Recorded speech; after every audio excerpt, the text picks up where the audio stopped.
Bonjour Michel, bon lundi. Bon lundi. Un lundi ensoleillé pour nous faire oublier la fin de semaine. Ouais, écoute, moi j'avais écouté Marie-Ève Lamonde, puis Marie-Audrey, la météorologiste de Radio-Canada. Bon, j'écoute toujours le bulletin de nouvelles de 18h à Radio-Canada, je pense que tout le monde le sait, parce que c'est un bulletin très intéressant, mais on apprend beaucoup de choses aussi, puis qui concernent notre région.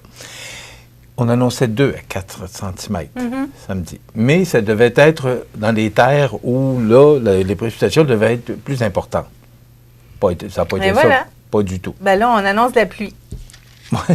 Ben oui, là, écoute, on n'entre pas la dernière semaine du mois de mars. Il faut y penser. Puis, c'est la semaine sainte. Ah ben oui. Oui. Il n'y a pas de chocolat, personne, là. Non, pas cette semaine. Non. Pas cette semaine. Mais sais-tu qu'on n'en parle plus? Non, c'est sûr que... Tu sais, c'est Pâques en fin de semaine, puis je demandais... Disons que l'affluence dans les églises a diminué sensiblement. Je posais une question à une jeune fille de 12 ans, 13 ans, ce matin. Je lui disais, avez-vous de l'école vendredi? Elle dit non. Puis comment ça? Ben, tu sais Pâques. Je lui dis, c'est quoi ça, Pâques?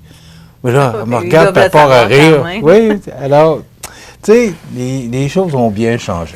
On sait c'est quoi, mais disons que ça n'a plus la même signification que ça a déjà eu, ça c'est certain. Non, mais moi je me souviens lorsqu'on était jeune, d'abord vendredi c'était jeune. Le carême, c'était vraiment, là, il fallait observer le carême. Mais je te dirais que le dimanche de Pâques, quand mon père nous achetait notre poule en chocolat, là, elle était bonne. Elle était bonne. Elle était bonne. Mais là, tu dis jeune, c'était maigre et jeune. Donc, tout le monde mangeait, là. En général, c'est juste qu'ils mangeaient du poisson, des œufs. Je comprends, c'était pas comme notre Seigneur 40 jours là, dans le désert, là, mais non, c'est un peu différent.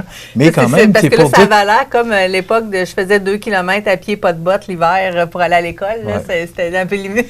Mais tu sais que tu as encore des congés, des fins de semaine de l'Action de grâce, qui est une fête religieuse, Noël, bien sûr, Pâques. Alors, c'est encore célébré. Mais il y a encore des gens des jeunes particulièrement, c'est quoi Pâques? Bien, c'est la fête de la cabane à sucre. Ah oui, c'est ça. C'est la réunion familiale de la cabane à sucre. Après ça va être la fête de dollars, puis et voilà.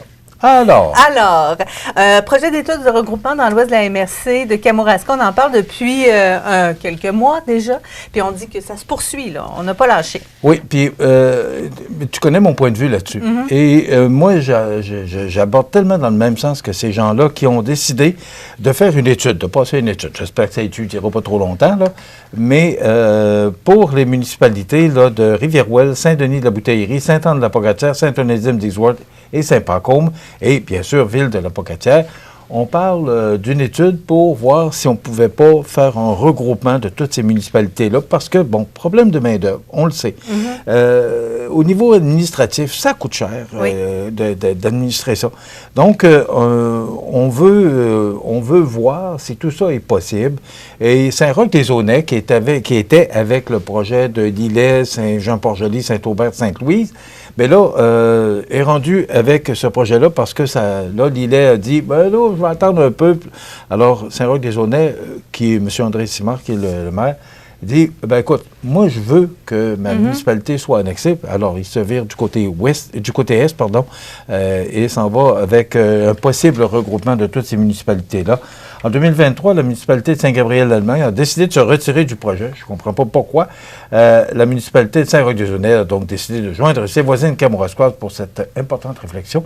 On va tenter d'avoir une entrevue avec un des responsables, qui est le maire de la petite municipalité de Sainte-Anne-de-la-Pocatière, pour voir qu'est-ce que ça va, ils en sont où et ça va prendre combien de temps tout ça. Combien de temps on va étudier? Oui. Il faut étudier correctement quand même, parce que c'est sûr que ça va avoir un impact au niveau fiscal aussi pour les municipalités, mais ça va avoir un impact sur le compte de taxes de certaines municipalités aussi.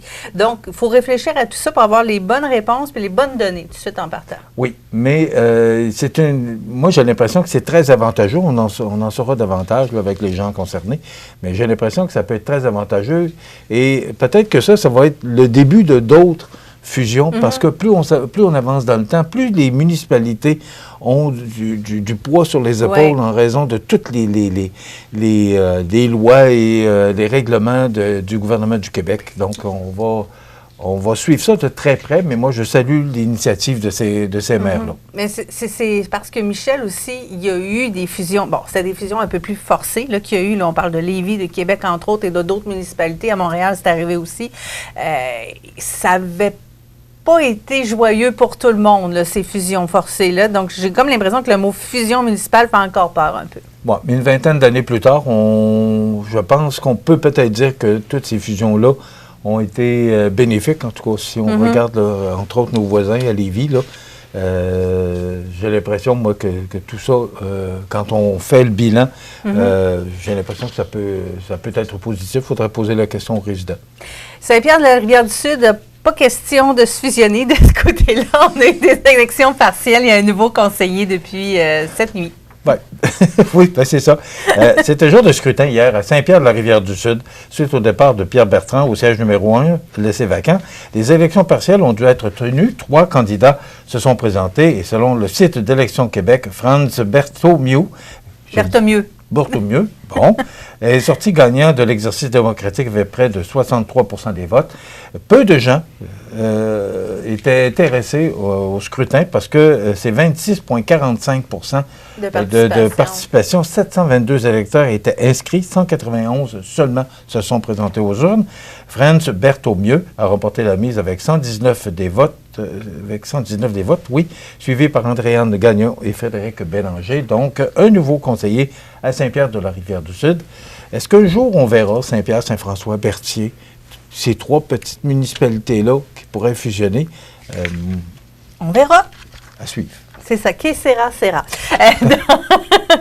Mais j'ai trouvé intéressant ces élections partielles-là, Michel, parce que c'était 3 jeunes qui se sont présentés. Mais là, je ne parle pas de jeunes de 18 ans, c'est des jeunes dans la quarantaine, des jeunes qui ont envie de s'impliquer. Et j'ai rien contre les retraités qui veulent s'impliquer. On en a besoin de ces gens-là. Mais ça fait du bien d'avoir des gens plus jeunes aussi qui ont une vision différente, bien des fois, de leur municipalité.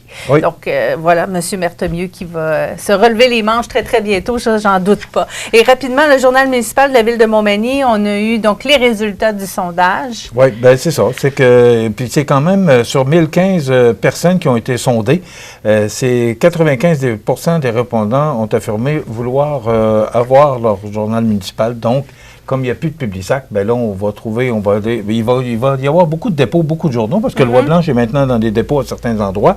Le journal municipal le sera aussi. Bien, c'est la nouvelle réalité du départ ou du retrait de Publisac dans votre boîte à mal. Merci beaucoup, Michel. Demain, à l'émission Chronique Optométrie, c'est le retour de Sky Vision sur nos ondes avec un grand plaisir. On va vous parler de verres de contact, entre autres.